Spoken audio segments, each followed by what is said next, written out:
yari afite isuka, niba yaraje guhinga amateke simbizi, arasiba. Na ka kenge nari mfite aragasiba aragahwanya. Arangije akubitaho ngupfa.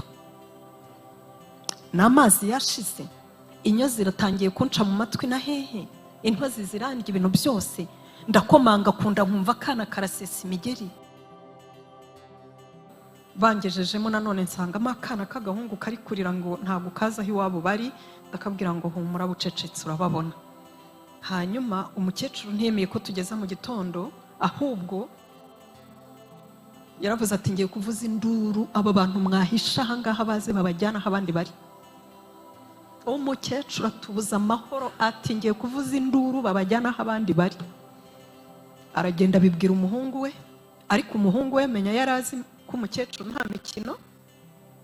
Yari yagiye gucukura umwobo mu rugo rwe, mu gikari harimo inzu irimo ubusa. Aragenda acukuramo umwobo utambitse, hanyuma araza arantwara anshyira muri uwo mwobo, arenzaho ibiti, arenzaho ibyatsi, arangije azanamo inyana nk'eshatu. Aravuga ati iki ni ikiraro, Imana irahisha. Abantu batumbera abantu ngo kana kazangirira neza, nge ndi wowe nareba mu ijuru, kuko hari Imana y'inyamaboko, hari Imana iguhisha, hari Imana igusiga. Ubu mwese wafungura imitima yanyu hari isa n'aha ngaha, ariko kuko dufite Imana iratweza, ibyaha byacu ikabimaraho. Umusaza yakoresheje uko ashoboye anjyana muri uwo mwobo. Ntimumbaze ibya wa mwana, sinabimenye.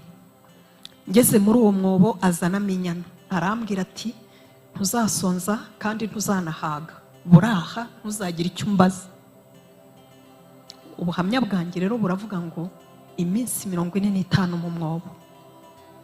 Aho ngaho niho yanda yakuriye, kuko ibisogororo yanshyiragaho kugira ngo nibajomba amacumu batanyumva, byahoraga bijojoba. Inyo n'intozi byabagamo.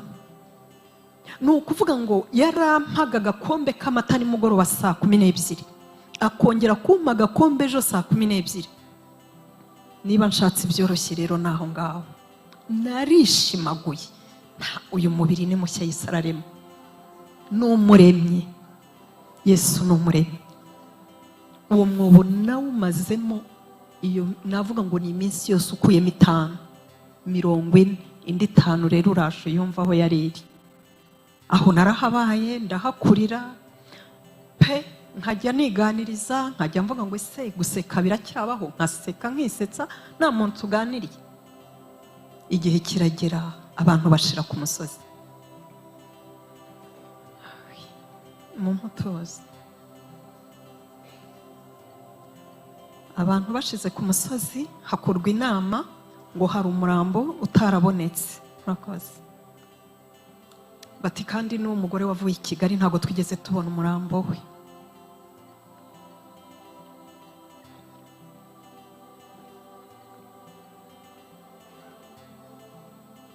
Baraje bakora inama kwa wa musaza, baramubwira ngo niba hari umuntu ahishe baramwicana nawe n'abana be, inka bafite bazishorere. Batari turica abana, wowe uriyicira uwo mugore twabuze, kuko nuko guhana, kuko wanze kuza kwica, rero wowe urica uwo mugore. Umusaza ansanga muri uwo mwobo, arambwira ati ibintu byakomeye, barambwiye ngo bagiye kwica abana banjye, nanjye nkwice inka bazishorere. None tujye inama, ngiye kukuzanira Kirorine uyinywe upfe neza. Arongera ati niba byanze ngiye kukuzanira peteroli, njya numva ngo iyo bayisutse mu matwi bakarasiramo ikibiriti ngo umuntu ahita apfa. Yampitiyemo impfu nk'eshatu nziza, ngo nziza, impfu ngo nziza, ariko impfu nziza. Ndamubwira nti mpakanya nsenge wenda nakira, cyangwa se Imana iratugira inama. Ngo ngaho senga.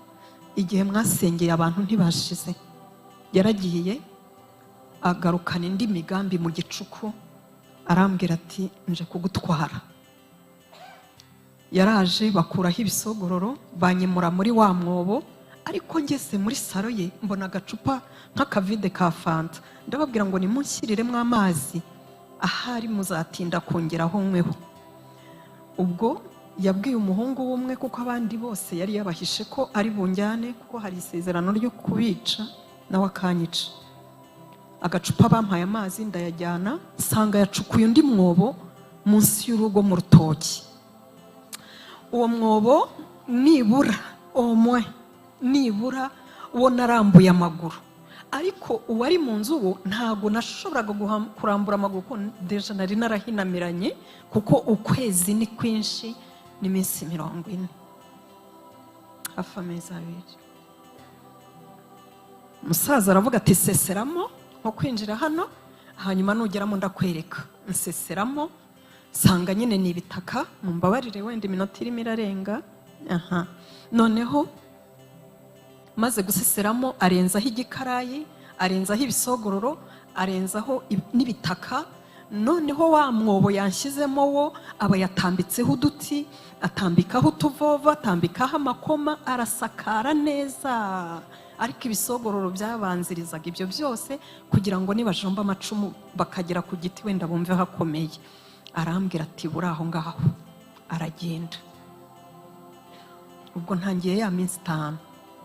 Amaze kugenda haguye ikintu cyitwa imvura, kuko yari yansigiyemo umwenge ungana nk'uwo wacishamo iri cupa. Nushaka guhumeka ujye uzamura amazuru hano. Noneho anagiye yamvuriragwa na wa mwenge urazimye.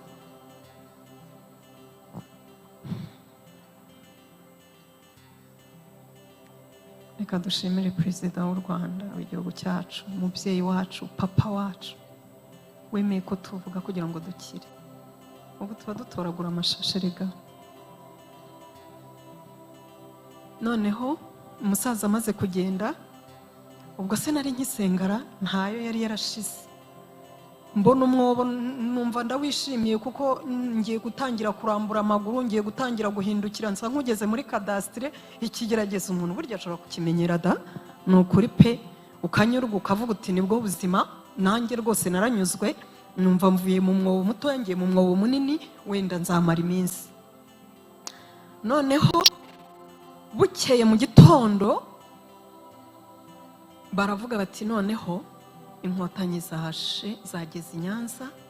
Ubwo umusaza yaraje aranyongorera ati bahageze, turagiye, ntibazi uwishe n'utarishe, ubwo bazagukuramo.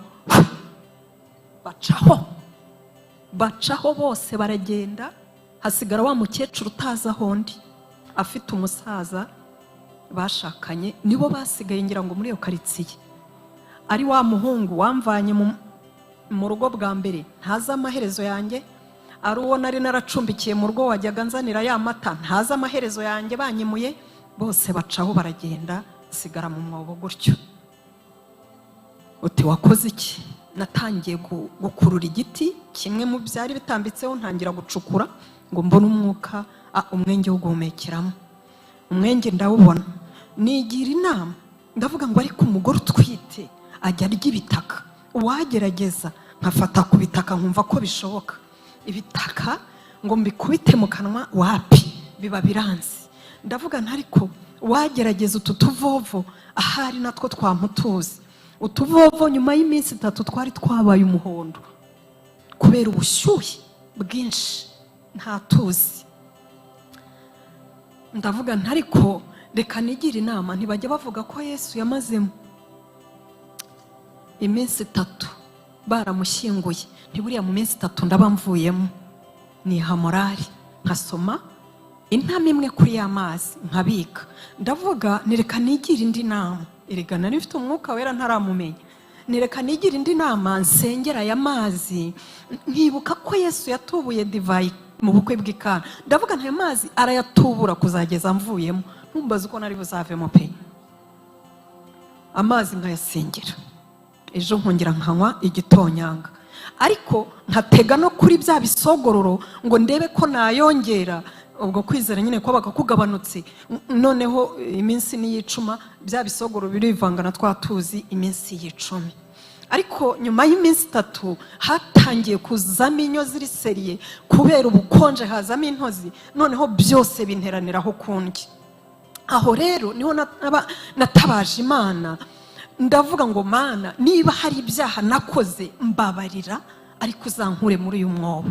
Ngiye gupfa ntwite, ngiye gupfa nishwe n'inzara, ngiye gupfa nta n'umwuka.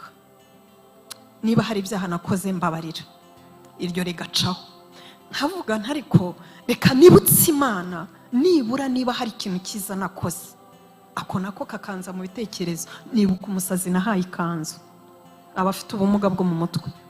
Ndavuga hari umuntu nahaye ikanzu kandi nari impfubyi, ntafite uri buyinsimburane, ariko Mana ibuka ko nayigomwe nibura nkayitanga. Ntituri kubaka bene data, mujye mukora imirimo myiza. Aposo n'urugero rwiza, ajya agaburira abantu ngo bari mu mutuku.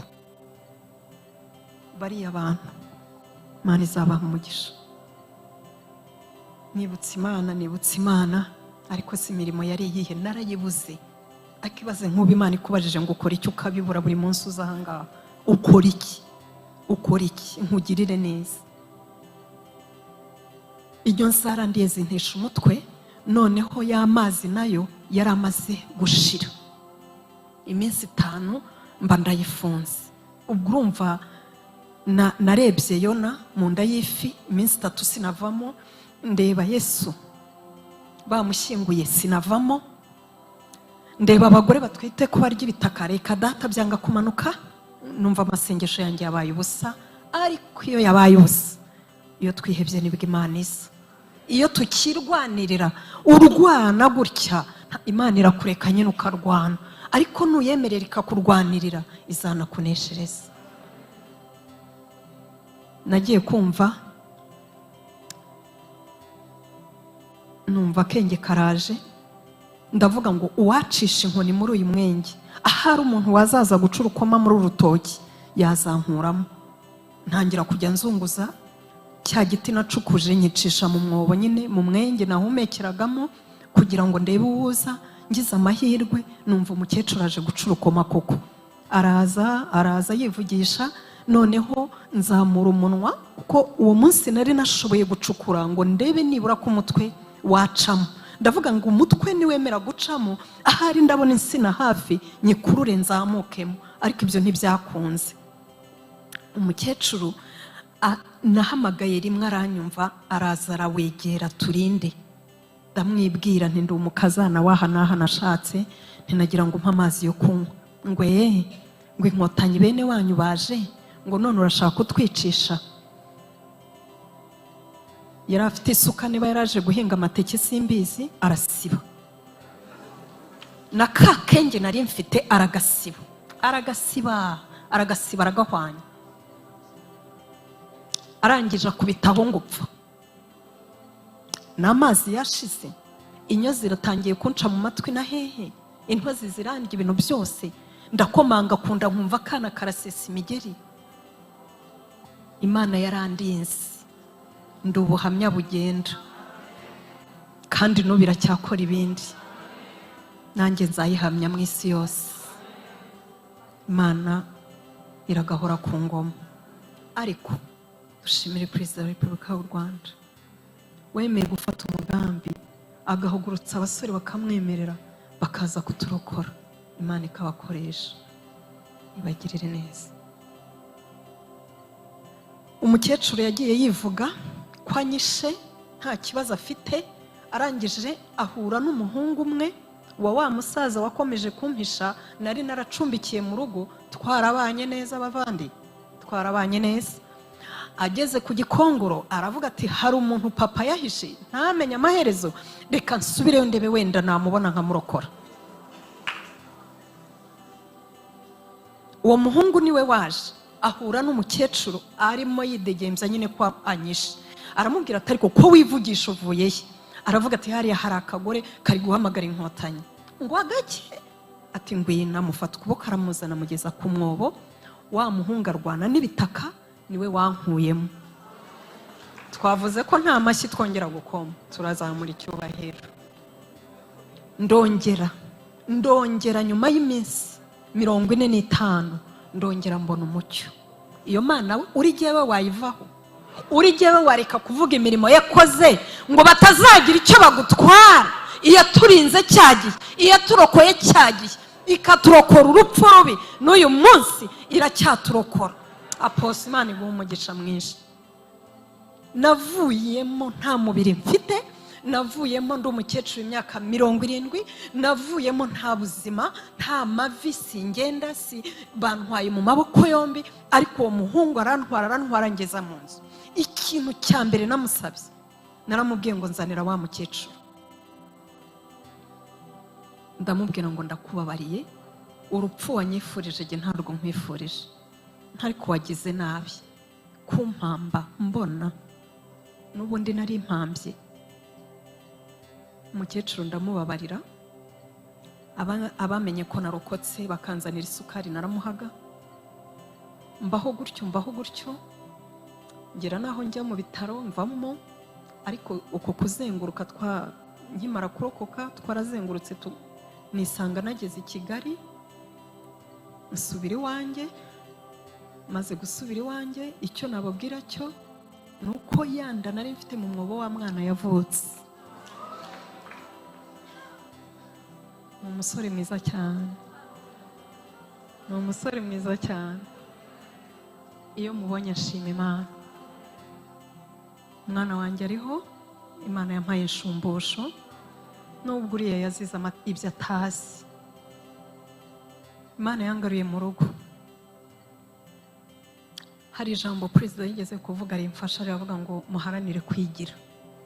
Kuva naryumva narakangutse, ndavuga niba musaza wanjye w'imfura yapfuye, uwo nakurikiraga yapfuye, wa mukecuru navuze ngo nzajya gushaka Uganda ndamubona nti, Imana yanyambitse imbaraga ndamucyura. Ntabwo nigeze numva ko ntashoboye. Naragiye ndamubona, nturi mama wambyaye, ndeba ibimenyetso bampaye mbona niwe. Imana yo mu ijuru, ya mashuri narayize. Nabonye mfite igipapuro cyanditseho diplome, mfite igipapuro cyanditseho lisansi. Amashuri twarayize. Aba bakozi b'Imana baradufashije. Apostle mwarakoze, Pastor mwarakoze. Si ibyo gusa, ntabwo ari ibyo gusa. Kubw'ijambo ry'Imana, kubw'aya mavuta, hari aho tugeze. Nubwo namugoye, ubu naramugoye. Uzi umuntu ushaka kugufata amaboko nawe ukamucika, buri munsi akumva nyirango yampoza, ariko ngewe nkamucika. Nukuri. Ariko yatubaye hafi nk'umubyeyi, nka Mose arokora ubwoko bw'Abisiraheli. Imana ibamugisha. Nukuri reka mbabwire, kugira ubuntu nagiriwe bwo guhagarara hano, Imana yo mu ijuru ibakiza imitima. Iyankuye muri wa mwobo, mwumve ko igikora ibitangaza. Ubu muzi ko muri Amerika naguze inzu? Naguze inzu kandi itarabawemo n'umuntu wese, kuko nabwiye Yesu ni icyatumye usigara ikireta nk'uko umushumba yabivuze. Ni muri Tito igice cya 2 umurongo waho wa 5. Ariko uwirata yirata Uwiteka. Ngewe Murebwayire bavuze ngo najye gucuruza amamesa. Ariko ubwo murabyumva. Ariko ubu hano nta bantu babuze viza ijya muri Amerika. Ibaze ko Imana yimpaye n'abana banjye 4 bariga muri universite yitwa Ankiyo. Haleluya. Igi bikora kugira ngo yitwe Imana isuzuguze, izamura bintamenyekana. Nagize gutya mu bwenge, Imana yampaye ubwenge. Kuva nava SFB niga ibintu bya business plan, nakangutse.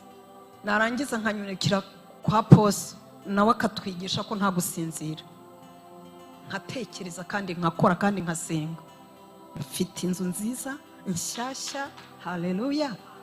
Umuntu wese uzajya uzana umwana ajya aza tumucumbikire, kuko Imana ibana natwe. Ni umugabo udahemuka.